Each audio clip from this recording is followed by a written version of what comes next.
Hai, Assalamualaikum warahmatullahi wabarakatuh. Balik lagi bersama saya Mutia Anggraini di channel YouTube saya. Jangan lupa subscribe, like, share, and komen ya. Guys, kali ini aku mau ngebahas terkait dengan hibah. Jadi beberapa waktu lalu ada pertanyaan apa sih terkait dengan hibah, apa sih hibah, terus dasar hukumnya apa, manfaatnya apa, rukun-rukunnya apa, syarat-syaratnya apa aja, macam-macam hibah tuh apa, hal yang dilarang, sama cara pengurusannya seperti apa sih.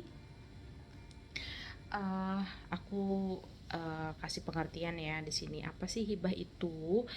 Mungkin bagi yang bertanya-tanya, hibah itu adalah hadiah untuk seseorang yang masih hidup.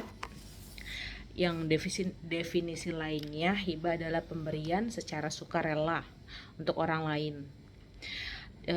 Kalau di dalam undang-undang diatur di dalam KUH Perdata 1666, pasal 1666 menyatakan bahwa hibah adalah suatu perjanjian dengan mana si penghibah di waktu hidupnya dengan cuma-cuma dan dengan tidak dapat ditarik kembali menyerahkan benda guna keperluan si penerima hibah yang menerima pernyataan itu.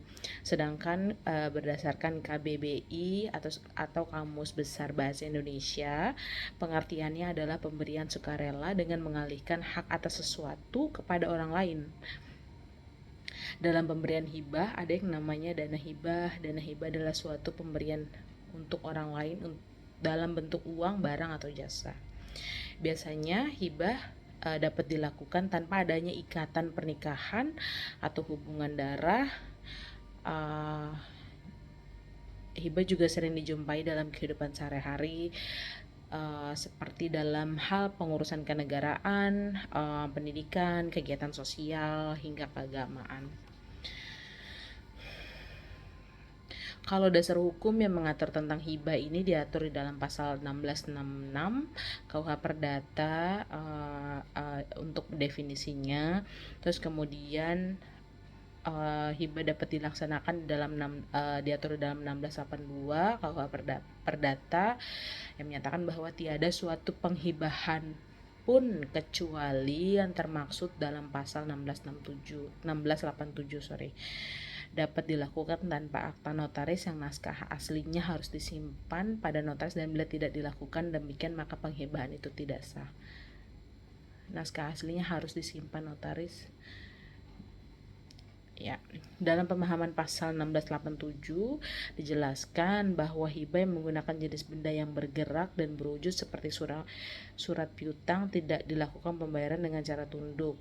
Hal ini berarti hibah tidak perlu menggunakan akta notaris dan bisa menjadi sah dengan catatan pemberian yang dilakukan telah diterima begitu saja oleh si penerima hibah atau seseorang yang dapat meneruskannya kepada si penerima hibah. Alhasil hibah menjadi sah dengan catatan penerima telah memperoleh hibah tersebut.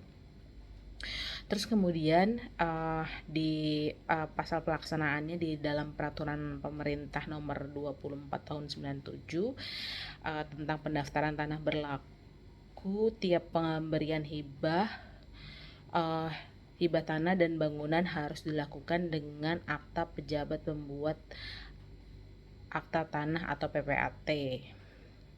Jadi apabila hibah itu objeknya berupa tanah, maka harus disertai dengan adanya akta dari PPAT setempat. Terus kemudian pasal 1683 KUH Perdata menyatakan bahwa tiada suatu penghibahan pun mengikat penghibah atau mengakibatkan sesuatu sebelum penghibahan diterima dengan kata-kata tegas oleh orang yang diberi hibah atau oleh wakilnya yang telah diberi kuasa olehnya untuk menerima hibah yang telah atau akan dihibahkannya itu. Simpelnya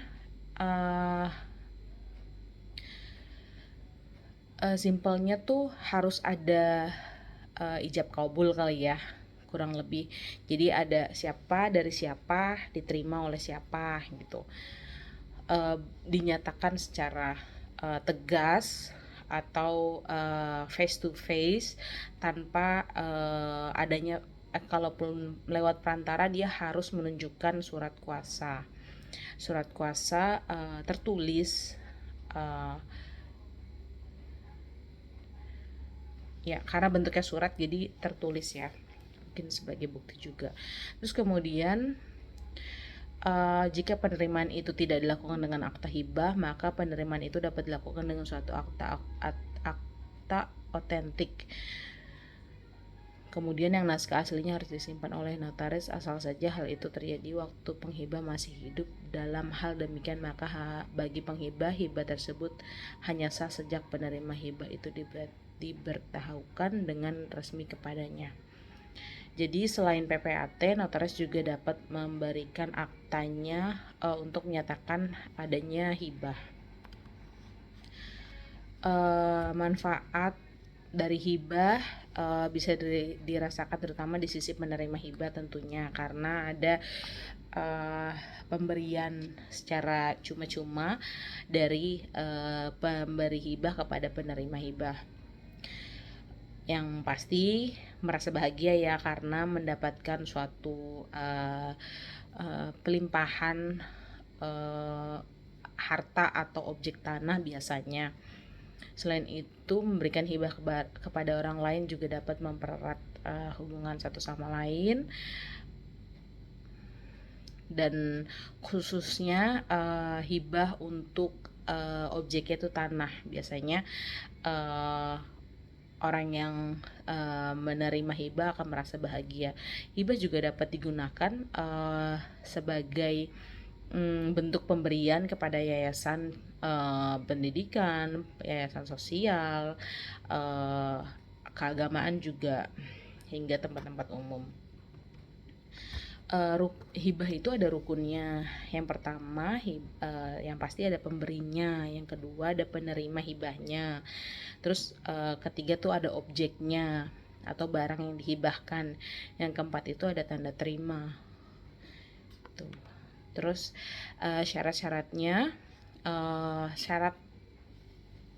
bisa dikatakan syarat sahnya berlaku hibah. Yang pertama itu baik pemberi maupun penerima sudah dewasa menurut hukum yang berlaku di Indonesia. Terus kemudian hibah harus dilakukan di atas akta notaris maupun akta PPAT. Terus kemudian penghibah yang belum dewasa harus dikuasakan atau kepada walinya. Larangan dalam hibah itu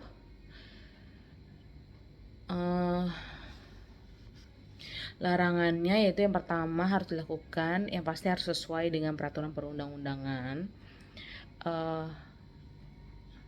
Dalam beberapa hal, dalam beberapa negara juga mengharuskan kita untuk mendaftarkan akta hibah tersebut di dalam kantor catatan pendaftaran tanah. Yang kedua, hibah harus dilakukan dengan cara yang adil. Tidak boleh untuk maksud mengelabui pemerintah atau pihak-pihak lainnya. Yang ketiga, tujuan dari hibah ini harus mulia atau baik. Misalnya untuk kegiatan sosial, yayasan, pendidikan, ataupun keagamaan. Yang keempat, hibah harus dilakukan secara transparan, yaitu dengan menyediakan bukti yang cukup tentang hibah tanah tersebut, misalnya melalui akta pengakuan dari notaris.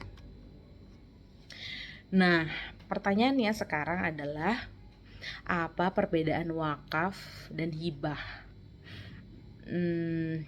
Yuk komen di bawah ini. Next, kita jawab di video selanjutnya ya. Bye-bye. Thank you for now. Makasih sudah menonton. Assalamualaikum warahmatullahi wabarakatuh. Jangan lupa like, subscribe, komen, dan share. Thank you. Bye-bye.